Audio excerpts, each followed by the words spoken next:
తిరుపతి నుంచి అరుణాచలం వరకు, తిరిగి అరుణాచలం నుంచి తిరుపతి వరకు మొత్తం 2 days. Kanipakam, Vellore golden temple, Arunachalam temple, Kanchi Kamakshi temple, కంచిలోనే విష్ణు కంచి, శివ కంచి, తిరుత్తణి టెంపుల్, లాస్ట్గా మళ్ళీ తిరుపతికి చేరుకున్నాము. ఈ ట్రిప్లో మొత్తం మేము చూసినటువంటి టెంపుల్స్ అన్నీ చూపిస్తాం మీకు.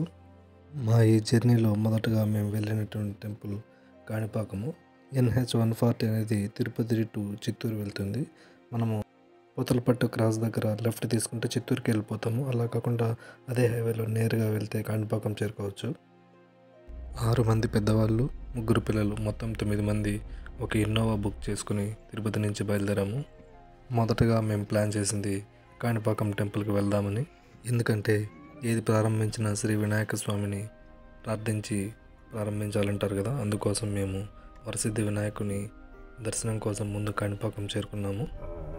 వరసిద్ధి వినాయకుని దర్శనానంతరం తిరిగి మేము చిత్తూరుకు వచ్చి చిత్తూరులో టిఫిన్ చేసాము.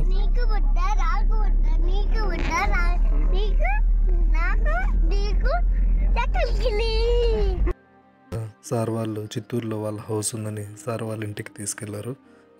నెక్స్ట్ మేము వెళ్తున్న ప్లేసు శ్రీపురము, ఇది తమిళనాడులో ఉంది. కాణిపాకం నుంచి చిత్తూరుకు వచ్చి చిత్తూరు నుంచి వేలూరుకు వెళ్తున్న రూట్లో ఏపీ తమిళనాడు బార్డర్ వస్తుంది. అది దాటిన తర్వాత మనం కాట్పాడి చేరుకుంటాం. కాట్పాడి తర్వాత వేలూరు వస్తుంది. వేలూరు నుంచి మనం శ్రీపురం వెళ్ళొచ్చు. శ్రీపురం ఇదే గోల్డెన్ టెంపుల్. దీన్ని శ్రీపురం గోల్డెన్ టెంపుల్ అంటారు. అలాగే శ్రీ లక్ష్మీనారాయణి గోల్డెన్ టెంపుల్ అని కూడా పిలుస్తారు. మేము కార్ పార్క్ చేసిన తర్వాత ఇంకా దర్శనానికి వెళ్ళాలనుకున్నాము. టెంపుల్లో మేము ముందుగా మొబైల్స్ లగేజ్ అన్నీ కూడా ఇవ్వాల్సి ఉంటుంది.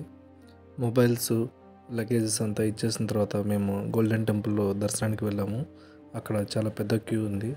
అక్కడ చాలా దూరం నడవాల్సి ఉంటుంది. ఈ గోల్డెన్ టెంపుల్లో టెంపుల్ లోపల కెమెరాస్ అలో లేవు, అందుకని మొబైల్స్ అక్కడ ఇచ్చేసాము. కాబట్టి టెంపుల్ని చూపించలేకపోతున్నాము. ఇది ఎంట్రన్స్ దగ్గరలో ప్లేస్. ఇది క్యూలోకి వెళ్ళిన తర్వాత దాదాపు 1 కిలోమీటర్ నడవాల్సి ఉంటుంది.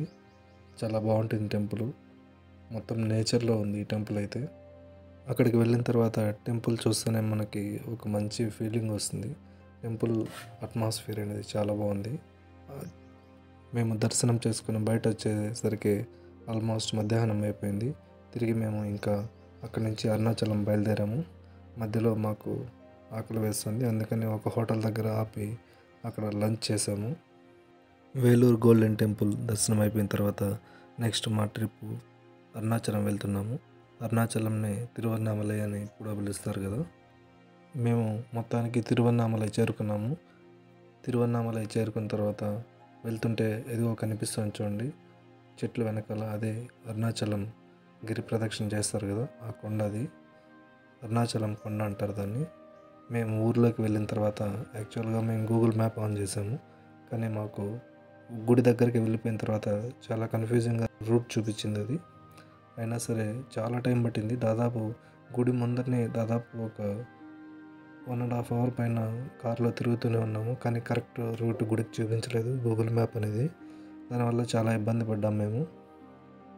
ఎలాగో అలా కష్టపడి మేము అరుణాచలం టెంపుల్ దగ్గరికి చేరుకున్నాము. అదిగోండి, ఇది గిరి ప్రదక్షిణ చేసే కొండ. ఇది అరుణాచలం కొండ. దీని చుట్టూనే అందరూ 14 కిలోమీటర్స్ గిరి ప్రదక్షిణ చేస్తారు ఈ కొండ చుట్టూ. అరుణాచలం వెళ్ళేసరికి మాకు సాయంత్రం 5 అలా అయిపోయిన టైము.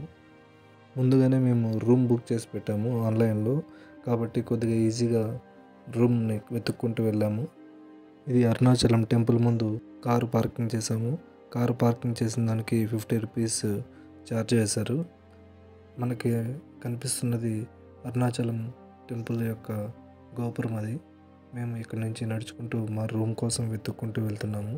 మేము ఆన్లైన్లో బుక్ చేసాము. మా రూమ్ అయితే మాకు ఎక్కడ ఉందో తెలియదు, కానీ గుడి పక్కనే మా రూమ్ అని మా గూగుల్ మ్యాప్ చూపిస్తుంది. కాబట్టి అక్కడి నుంచి అక్కడికి వెళ్ళడానికి కారుకి అనుమతి లేదు, అందుకని నడుచుకుంటూ వెళ్తున్నాము. టైం అయిపోతుందని తొందరగా వెళ్ళి ఎలాగోలా మేము బుక్ చేసినటువంటి హోటల్ కాదు, హోమ్ స్టే. అది హోమ్ స్టేని మేము పట్టుకోగలిగాము. అక్కడ లగేజ్ పెట్టేసి త్వరగా మేము దర్శనానికి వెళ్ళిపోయాము. ఈ మానస్ సరోవర్ హోమ్ స్టే గురించి నెక్స్ట్ ఒక వీడియో చేస్తాను. మేము గిరి ప్రదక్షిణ చేయకముందే ఒకసారి దర్శనానికి వెళ్ళిపోయాము. ఎందుకంటే మళ్ళీ గుడి మూసేస్తారు అని చెప్పారు. అందుకోసమని మేము దర్శనానికి వెళ్ళిపోయాము. మేము 5:30 ఆ టైంలో ఈవినింగ్ దర్శనం కోసం గుడి లోపలికి ఎంటర్ అయ్యాము. దాదాపు గుడిలో నుంచి బయటికి రావడానికి 3 అవర్స్ పైన పట్టింది మాకు. నిజంగానే చాలా కష్టంగా అనిపించింది. ఎందుకంటే ఫుల్ క్రౌడ్ ఉంది. ఎక్కడెక్కడి నుంచినో క్రౌడ్ వస్తున్నారు. అందులోని ఈవినింగ్ టైం కాబట్టి చాలా ఎక్కువ క్రౌడ్ ఉంది.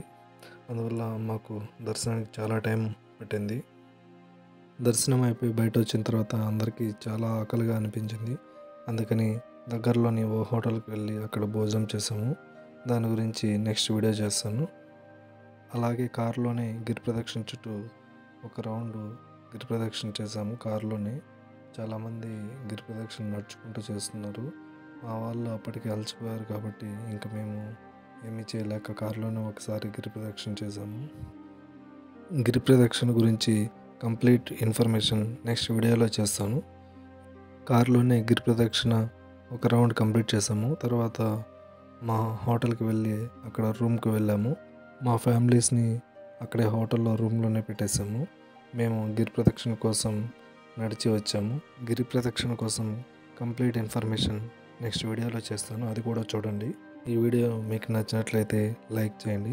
మరెన్నో టెంపుల్ ట్రావెలింగ్ వీడియోస్ కోసం బాబీ జర్నీస్ యూట్యూబ్ ఛానల్ని సబ్స్క్రైబ్ చేయండి ఫ్రెండ్స్.